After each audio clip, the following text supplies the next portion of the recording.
देश की रक्षा करने वाले सैनिकों के सम्मान में आनंद में भव्य तिरंगा यात्रा निकाली गई।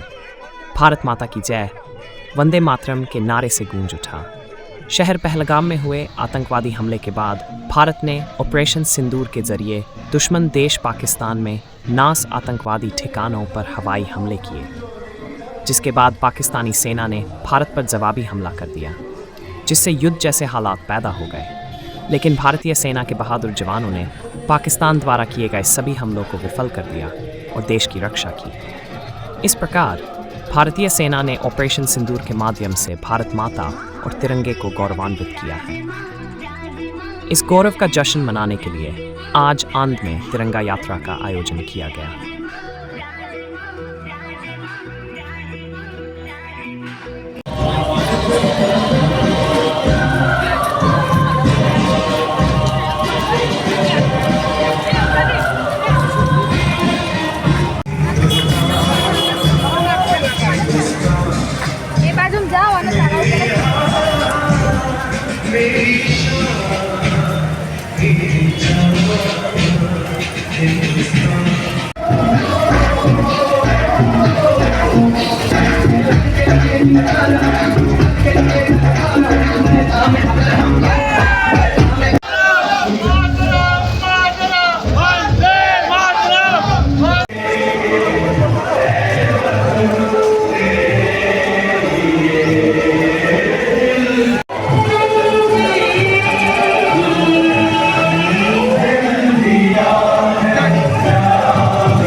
ગામડીવાડ મુકામેથી તિરંગા યાત્રાનું આણંદ જિલ્લામાં આયોજન કરવામાં આવ્યું છે।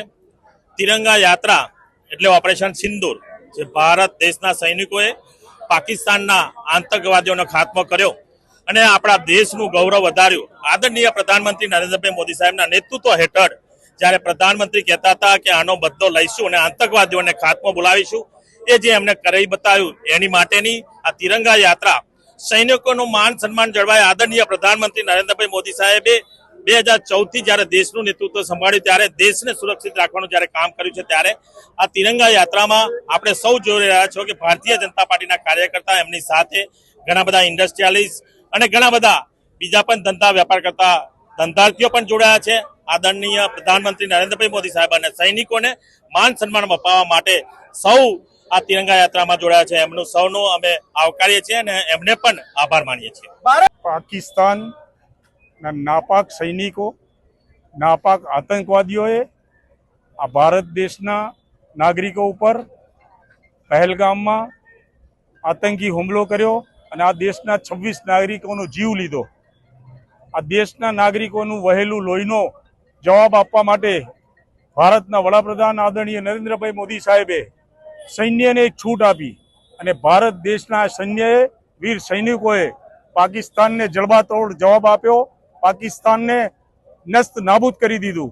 ત્યારે એ વીર સૈનિકોએ જે આ દેશ માટે પોતાનું કૌવત વાપર્યું છે, પોતાની હિંમત વાપરી છે, તેને ગૌરવ અપાવવા માટે આજે સમગ્ર આણંદ જિલ્લાના નાગરિકો એ સૈનિકોના સન્માનમાં ગૌરવ વધારવા માટે આજે અમે ભેગા થઈને આ ગૌરવ યાત્રાનું આયોજન કર્યું છે।